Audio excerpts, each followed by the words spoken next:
يا بني آدم قد أنزلنا عليكم لباسا يواري سوآتكم وريشا ولباس التقوى ذلك خير ذلك من آيات الله لعلهم يذكرون يا بني آدم لا يفتننكم الشيطان كما أخرج أبويكم من الجنة ينزع عنهما لباسهما ليريهما سوآتهما إنه يراكم هو وقبيله من حيث لا ترونهم إنا جعلنا الشياطين أولياء للذين لا يؤمنون وإذا فعلوا فاحشة قالوا وجدنا عليها آباءنا والله أمرنا بها قل إن الله لا يأمر بالفحشاء أتقولون على الله ما لا تعلمون قل أمر ربي بالقسط وأقيموا وجوهكم عند كل مسجد وادعوه مخلصين له الدين كما بدأكم تعودون فريقا هدى فريقا حق عليهم الضلالة وإنهم اتخذوا الشياطين أولياء من دون الله يحسبون أنهم مهتدون يا بني آدم خذوا زينتكم عند كل مسجد وكلوا واشربوا ولا تسرفوا إنه لا يحب المسرفين يا بني آدم قد أنزلنا عليكم لباسا يواري سوآتكم وريشا ولباس التقوى ذلك خير ذلك من آيات الله لعلهم يذكرون یا بنی آدم اے اولاد آدم قد انزلنا ہم نے اتارا علیکم تم پر لباس یواری ڈھانکنے سوآتکم تمہارے ستر وریشن اور زینت و لباس اور لباس التقوی پرہیزگاری ذالک یہ خیر بہتر ذالک یہ من سے آیاتی نشانیاں اللہ لعلہم تاکہ وہ یذکرون وہ غور کریں اے اولاد آدم کی ہم نے تو اتاری تم پر پوشاک جو ڈھانکے تمہاری شرمگاہیں اور اتارے آرائش کے کپڑے اور لباس پرہیزگاری کا وہ سب سے بہتر ہے یہ نشانیاں ہیں اللہ کی قدرت کی تاکہ وہ لوگ غور کریں اتارنے سے مراد اس کا مادہ وغیرہ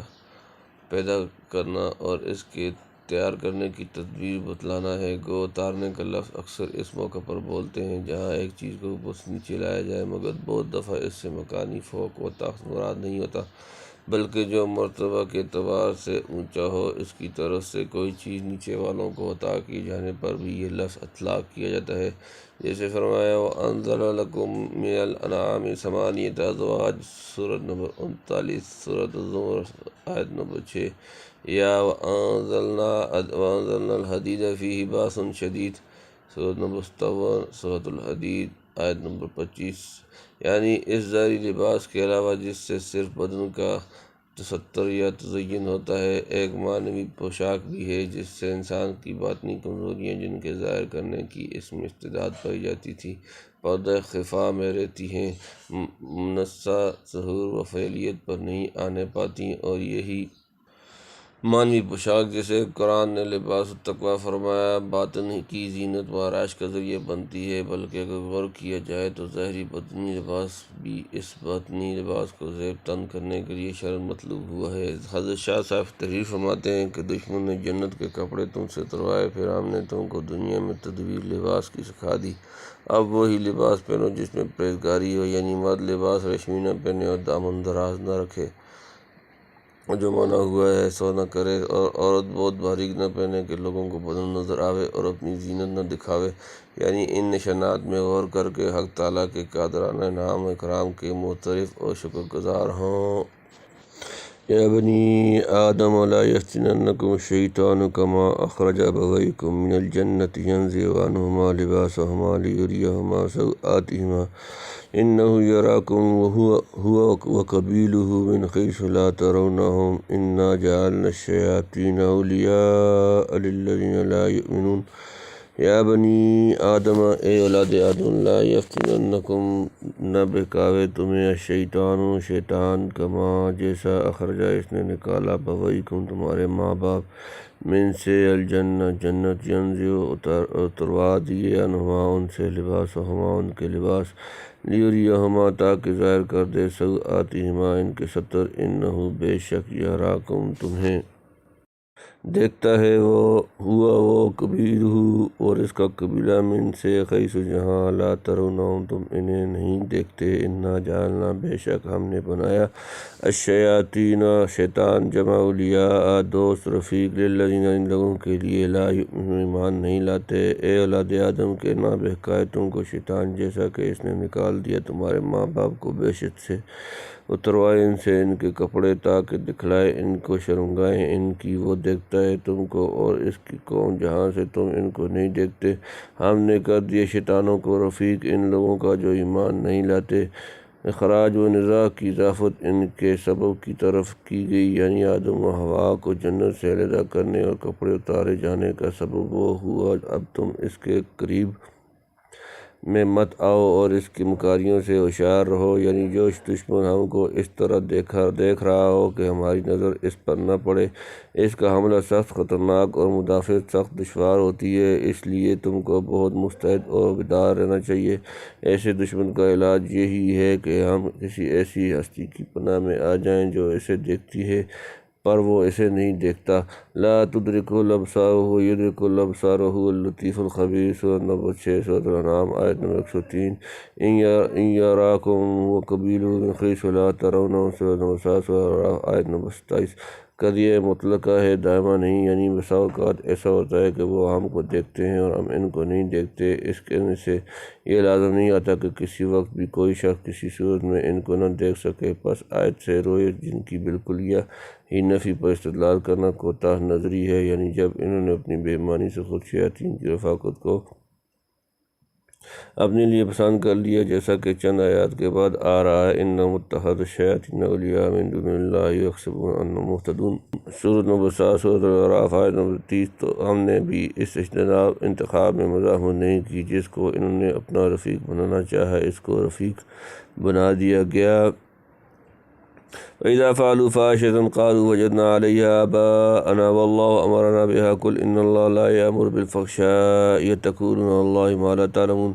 وَإِذَا اور جب فعلوا وہ کریں فاحشةً کوئی بے حیائی قالوا کہیں وجدنا ہم نے پایا علیہا اس پر آباءنا اپنے باپ دادا واللہ اور اللہ امرنا ہمیں حکم دیا بہا اس کا قل فرما دیں ان بے شک اللہ لا یأمر حکم نہیں دیتا بالفحشاء بے حیائی کا اتقولون کیا تم کہتے ہو لگاتے ہو علی اللہ اللہ پر ما جو لا تعلمون تم نہیں جانتے اور جب کرتے ہیں کوئی برا کام تو کہتے ہیں کہ ہم نے دیکھا اس طرح کرتے اپنے باپ دادوں کو اللہ نے ہم کو یہ حکم کیا ہے کہ تو کہہ دے کہ اللہ حکم نہیں کرتا برے کام کا کیوں لگاتے ہو اللہ کے ذمہ وہ باتیں جو تم کو معلوم نہیں یعنی برے و بے حیائی کے کاموں میں مثلاً مرد و عورت کا برہنہ طواف کرنا جو ان آیات کی شان نزول ہے جن سے عقل سلیم و فطرت صحیحہ نفرت کرتی ہے خدائے قدوس کی شان نہیں کہ ان کی تعلیم دے وہ تو پاکی اور حیا کا سرچشمہ ہے گندے اور بے حیائی کے کاموں کا حکم کیسے دے سکتا ہے اصل میں بے حیائی اور برائی کی تعلیم دینے والے وہ شیاطین ہیں جن کو انہوں نے اپنا رفیق بنا رکھا ہے دیکھو تمہارے سب سے پہلے ماں باپ کو شیطان نے فریب دے کر برہنہ کر دیا مگر وہ شرم و حیا کے مارے درختوں کے پتے بدن پر لپیٹنے لگے معلوم ہوا کہ کر برہنگی شیطان کی جانب سے اور جن سے عقل سلیم اور سطر کی کوشش تمہارے باپ کی طرف سے ہوئی پھر برہنہ طواف کرنے پر باپ دادوں کی سند لانا کیسے صحیح ہو سکتا ہے نیز بقول حضرت شاہ صاحب سن چکے کہ پہلے باپ نے شیطان کا فریب کھایا پھر باپ کی کیوں سند لاتے ہو یہ کس قدر بے حیائی کی بات ہے کہ جو کام شیطان کے حکم سے ہو رہا ہے اسے کہا جائے کہ ہم کو خدا نے یہ حکم دیا ہے الیاذ باللہ قل امر ربی بالقسط واقیموا وجوہکم عند کل مسجد وادعوہ مخلصین لہ الدین کما بداکم تعودون قل فرما دیں امر حکم دیا ربی میرا رب بالقسط انصاف کا واقیموا اور قائم کرو سیدھے کرو وجوہکم اپنے چہرے عند نزدیک وقت کل مسجد ہر مسجد نماز وادعوہ اور پکارو مخلصین خالص ہو کر لہو اس کے لیے الدین دین حکم کما جیسے بداکم تمہاری ابتدا کی پیدا کیا تعودون اور دوبارہ پیدا ہوگے تو کہہ دے کہ میرے رب نے حکم کر دیا انصاف کا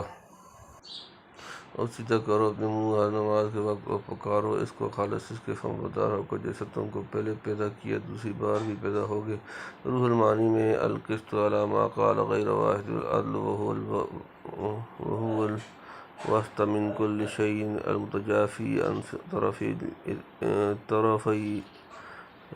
الافراط والتفریط۔ آیت کا حاصل یہ ہوا کہ حق تعالیٰ نے ہر کام میں توسع و اعتدال پر رہنے اور افراط و تفریط سے بچنے کی ہدایت کی ہے۔ پھر بلا خواہش کا حکم کیسے دے سکتے ہیں؟ مترجم محقق نے مسجد کو غالباً مصدر میمی بمعنی سجود لے کر تجوزاً نماز کا ترجمہ کیا ہے اور وجوہ کو اپنے ظاہر پر رکھا ہے، یعنی نماز ادا کرنے کے وقت اپنا منہ سیدھا کعبہ کی طرف رکھو۔ مگر دوسرے بار مفسرین اقیم وجوہکم سے یہ مراد لیتے ہیں کہ خدا کی عبادت کی طرف ہمیشہ استقامت کے ساتھ دل سے متوجہ رہو۔ ابن کثیر کے نزدیک اس کا مطلب یہ ہے کہ اپنی عبادت میں سیدھے رہو جو راستہ پیغمبر علیہ السلام کا ہے، اس سے ٹیڑھے سے چلو نہ چلو۔ عبادت کی مقبولیت دو ہی چیزوں پر موقوف تھی، خالص خدا کے لیے ہو جس کو آگے فرما دیا وَادْعُوهُ مُخْلِصِينَ لَهُ الدِّينَ، اور اس سے مشروع طریق کے موافق ہو جو انبیاء مرسلین علیہ السلام نے تجویز فرمایا ہے۔ اس کو اقیموا وجوہکم میں ادا کیا گیا۔ بہرحال اس آیت میں اور امور شرعیہ کی تمام انواع کی طرف اشارہ کر دیا ہے جو بندوں کے معاملات سے متعلق ہیں، وہ سب قسط میں آگے اور جن کا تعلق خدا سے ہے۔ اگر قلبی ہیں تو وہ اقیموا وجوہکم میں، اور قلبی ہیں تو وَادْعُوهُ مُخْلِصِينَ لَهُ الدِّينَ درج ہو گئے، یعنی انسان کو اعتدال، استقامت اور اخلاص کی راہوں پر چلنے کی اس لیے ضرورت ہے کہ موت کے بعد دوسری زندگی ملنے والی ہے جس میں موجودہ زندگی کے نتائج سامنے آئیں گے، اس کی فکر ابھی سے ہونی چاہیے۔ وَلْتَنظُرْ نَفْسٌ مَّا قَدَّمَتْ لِغَدٍ، سورۃ نمبر 59، سورۃ الحشر آیت نمبر 18۔ فَرِيقًا هَدَىٰ وَفَرِيقًا حَقَّ عَلَيْهِمُ الضَّلَالَةُ إِنَّهُمُ اتَّخَذُوا الشَّيَاطِينَ أَوْلِيَاءَ مِن دُونِ اللَّهِ يَحْسَبُونَ أَنَّهُمْ مُهْتَدُونَ۔ فریقاً ایک فریق ادا، اس نے ہدایت دی، فریقاً اور ایک فریق حق کا ثابت ہو گیا، علیہم اس پر الضلالۃ گمراہی، انہم بے شک وہ اتخذوا انہوں نے بنا لیا، شیاطین شیطان جمع اولیاء رفیق من سے دون اللہ اللہ کے سوائے، یحسبون اور گمان کرتے ہیں انہم کہ وہ بے شک مہتدون ہدایت پر ہیں۔ ایک فرقے کو ہدایت کی اور ایک فرقے پر مقرر ہو چکی گمراہی انہوں نے بنایا شیطان کو رفیق اللہ کو چھوڑ کر، اور سمجھتے ہیں کہ وہ ہدایت پر ہیں، یعنی جن پر گمراہی مقرر ہو چکی ہے وہ لوگ ہیں جنہوں نے خدا کو چھوڑ کر شیطان کو اپنا دوست اور رفیق ٹھہرا لیا۔ اور تماشا یہ ہے کہ اس ساری گمراہی کے باوجود سمجھتے یہ ہیں کہ ہم خوب ٹھیک چل رہے ہیں، اور مذہبی حیثیت سے جو روش و طرز عمل ہم نے اختیار کر لیا وہی درست ہے، جیسا کہ دوسری جگہ فرمایا الذین ضلت سعیہم فی الحیاۃ الدنیا وہم یحسبون انہم یحسنون صنعا، سورۃ نمبر 18، سورۃ الکہف آیت نمبر 104۔ تنبیہ، آیت کے منہ سے ظاہر ہوا کہ کافر معاند کی طرح کافر مختی بھی جو واقعی اپنی غلط فہمی سے بالباطل کو حق سمجھ رہا ہو، فریقاً حق علیہم الضلالۃ، سورۃ نمبر 7، سورۃ الاعراف آیت نمبر 30 میں داخل ہے، خواہ یہ غلط فہمی پوری طرح غور و فکر نہ کرنے کی وجہ سے ہو یا اس لیے کہ گو اس نے بظاہر پوری قوت غور و فکر میں صرف کر دی، لیکن ایسے صریح اور واضح حقائق تک نہ پہنچنا خود بتلاتا ہے کہ فی الحقیقت اس سے قوت فکر استدلال کے استعمال میں کوتاہی ہوئی ہے۔ گویا جن چیزوں پر ایمان لانا مدعا نجات ہے وہ اس قدر روشن اور واضح ہیں کہ ان کے انکار کے بجز عناد یا قصور فکر و تأمل کے اور کوئی صورت نہیں۔ بہرحال کفر شرعی ایک ایسا سنگ یا زہر ہے جو جان بوجھ کر یا غلط فہمی سے کسی طرح بھی کھایا جائے انسان کو ہلاک کرنے کے لیے کافی ہے۔ اہل سنت والجماعت کا مذہب یہی ہے، اور روح المعانی میں جو بعض کا اختلاف اس مسئلے میں نقل کیا ہے، اس بعض سے مراد جاہز و عنبری ہیں جو اہل سنت والجماعت میں داخل نہیں بلکہ بوجود معتزلی کہلائے جانے کے خود معتزلہ کو بھی ان کے اسلام میں کلام ہے، اسی لیے صاحب روح المعانی نے ان کا مذہب نقل کرنے کے بعد لکھ دیا واللہ تعالی الحجۃ البالغۃ والتمام ان کل کافر معارض بعد البعثۃ وظہور امر الحق کفار علی علم۔ یا بنی آدم خذوا زینتکم عند کل مسجد وکلوا واشربوا ولا تسرفوا انہ لا یحب المسرفین۔ یا بنی آدم اے اولاد آدم، خذوا لے لو، اختیار کر لو، زینتکم اپنی زینت، عند وقت کل مسجد ہر مسجد، نماز، وکلوا اور کھاؤ وشربو اور پیو، لا تسرفو اور بے جا خرچ نہ کرو، انہو بے شک وہ لا یحب دوست نہیں رکھتا المسرفین فضول خرچ جمع۔ اے اولاد آدم کی لے لو اپنی آرائش نماز کے وقت، اور کھاؤ اور پیو اور بے جا خرچ نہ کرو، اس کو خوش نہیں کرتا بے جا خرچ کرنا۔ یہ آیات ان لوگوں کی رد میں نازل ہوئیں جو کعبہ کا طواف برہنہ ہو کر کرتے تھے اور اس بڑی قربت اور پرہیزگاری سمجھتے تھے، اور بعض اہل جاہلیت ایام حج میں صدر رمق سے زائد کھانا اور گھی یا چکنائی وغیرہ کا استعمال چھوڑ دیتے تھے۔ بعضوں نے بکری کے دودھ اور گوشت سے پرہیز کر رکھا تھا۔ ان سب کو بتلا دیا کہ یہ کوئی نیکی اور تقوی کی باتیں نہیں، خدا کی دی ہوئی پوشاک جس سے تمہارے بدن کا تستر اور آرائش ہے، اس کی عبادت کے وقت دوسرے اوقات سے بڑھ کر قابل استعمال ہے تاکہ بندہ اپنے پروردگار کے دربار میں ان کی نعمتوں کا اثر لے کر حاضر ہو۔ خدا نے جو کچھ پہننے اور کھانے پینے کو دیا ہے اس سے تمتع کرو، بس شرط یہ ہے کہ اسراف نہ ہونے پائے۔ اسراف کے معنی ہے حد سے تجاوز کرنا، جس کی کئی صورتیں ہیں۔